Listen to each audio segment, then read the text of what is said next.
Olá, amigos. Obrigada pela presença e, sobretudo, pela confiança. Nós vamos lembrar mais uma vez, ou relembrar, repetir, que este canal é um canal voltado para a educação, que nos espera aí já no terceiro milênio, uma educação para uma cidadania cósmica.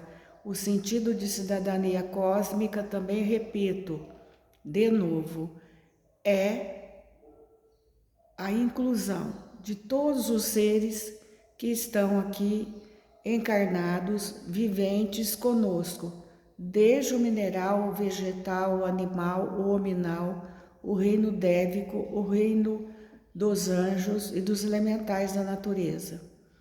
Esse canal explora temas que nos levam a desenvolver esse tipo de educação, esse tipo de cidadania. Porque nós não podemos excluir esse ou aquele por categoria de espécie que existe, excluir animais, de vegetais, de humanos, porque convivemos todos juntos. Então temos que viver nos amparando, cuidando-nos um dos outros. É esse o tema desse canal. E é um canal necessário. Essas conversas não são ditas em universidades, não são ditas nas escolas, porque não fazem parte do currículo oficial. Muito que bem, mas pode existir, que deve existir dentro dos lares. Muita crueldade, muito egoísmo, muita ganância iria desaparecer com o tempo mediante reflexões familiares sobre esses temas, sobre estes assuntos. Reflexões familiares ou reflexões entre amigos, em rodas de conversa, em grupos formados para tal. Então eu começo a live de hoje já pedindo, como sempre, que vocês compartilhem, que se inscrevam no canal, porque eu ando notando que eu estou recebendo de volta muito pouco tema referente a esse nosso projeto de vida até, um projeto educacional diferenciado. Isso significa que não está havendo compartilhamento, porque o YouTube, toda vez que ele nota compartilhamento que ele julga considerável, ele nos devolve com temas que nos enriquecem a cultura cidadã, que é a cultura cósmica, a cultura universal, que outros chamam de cultura espiritual. Então eu começo lendo, mais uma vez eu relembro que nós estamos estudando o Evangelho de Tomé. Eu nunca sei quando isso não está de cabeça para baixo. É o Evangelho de Tomé. E vamos refletir hoje sobre os seguintes escritos, porque o Evangelho de Tomé e também como de Filipe, eles dizem o seguinte: eles não contam parábolas, eles enumeram frases que Jesus disse no início do seu apostolado.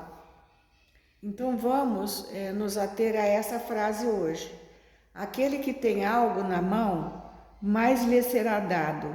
Aquele que nada tem, mesmo o pouco que tem lhe será tomado. João 41. Isso faz lembrar de alguma coisa?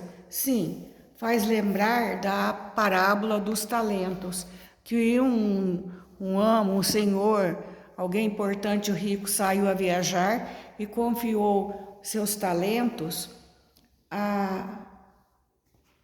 aos servos. Para um ele deu 1 talento apenas, para outro ele deu 3, para outro ele deu 2, eram 5 talentos. Lembra-se dessa parábola? Então o que fizeram os servos? O que tinha 3 e 2 talentos, empregaram-no e multiplicaram esses talentos. E o que tinha 1, sabendo do rigor da sisudez, da disciplina e até assim do endurecimento do amo com relação a seus talentos, enterrou, não usou. Quando o amo voltou da viagem, estão lembrados?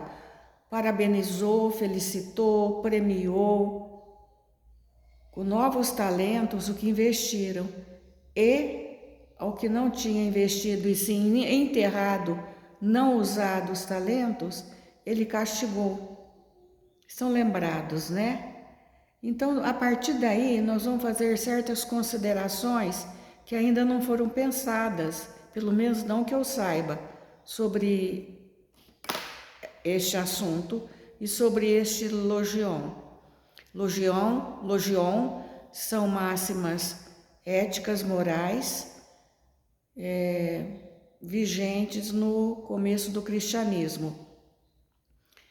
Então, a primeira consideração que nós temos que fazer é que quem emprega talentos, e talentos aqui no sentido metafórico, tem o significado de bens, de dons, quer seja dom social, dom afetivo, dom intelectual, enfim, dotes, possibilidades.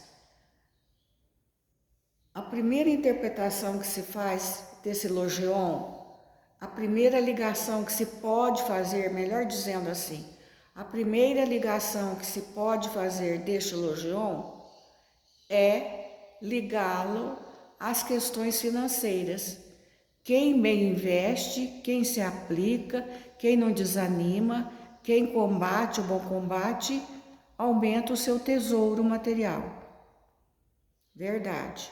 A não ser que causas kármicas extremas o impeçam, porque muito que bem pode acontecer de quem se enriqueça, se esqueça de tudo mais que não seja o seu tesouro material. Aí pode ser que ele, inclusive, perca tudo.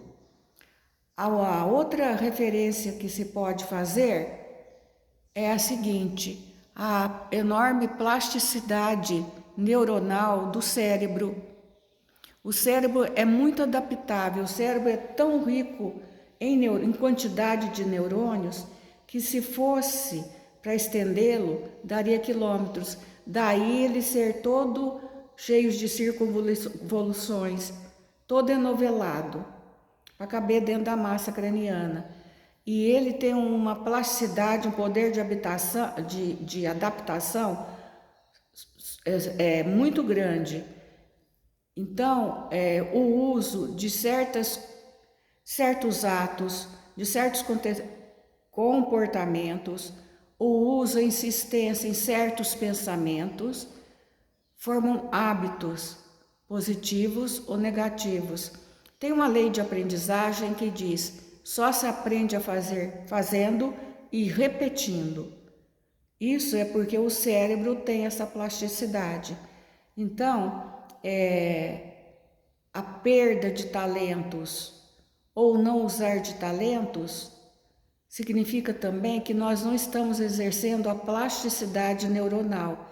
E dali uns tempos nós estaremos só na superfície, incapaz de entender a vida, entender um texto, entender o mercado, entender os relacionamentos afetivos. E ele também pode significar a disciplina que nós devemos ter na busca desses caminhos. Ou seja, eu quero descobrir o reino de Deus entre mim. Eu quero descobrir o divino entre nós, no interior de nós. Então nós temos que ter esse poder de persistir nesse caminho. Como? Boas leituras, boas companhias, boas considerações, boa procura religiosa, de religião desinteressada, mas religião sobretudo fraterna, inclusive, que tanto ajuda o cãozinho de rua a beber, a matar sua sede e fome, como também ajuda nos asilos, ajuda dentro do lar e principalmente se ajuda, porque aquele que desenvolve a capacidade de ajudar o próximo, se ajuda a si mesmo. E à medida que ele se ajuda a si mesmo, ele fica mais consciente dos seus talentos. Mais consciente dos seus talentos significa que ele vai descobrir em si o reino de Deus e ele vai chegar ao ponto daquilo que se é falado por Jesus e por outros mestres, né? Sois deuses. Claro que nós não somos deuses, nós somos a representação de Deus quando estamos no caminho do bem. Porque se Deus é energia que não dá para entender o que gosto de imaginá-lo como um foco planetário cósmico de luz, sempre criando harmonia, coisas belas e bonitas. Mas entendo que ele se manifesta a todos nós e a qualquer um quando olhamos uma flor, quando admiramos a graça de um filhotinho, quer seja de um bicho, quer seja de um humano, quer quando contemplamos a existência de um material mineral luminoso. É isso, mas os talentos têm que ser usados para a gente perceber essa beleza, perceber a presença de Deus, porque talento não usado é talento que vai sendo desativado, extinguido. Meus amigos, até por condições de fala que vocês já conhecem, que eu tenho, eu fico por aqui, desejando que vocês andem como filhos da luz. Por quê? Porque, segundo Paulo, aquele que anda imprime sinais por onde passa. Muita luz.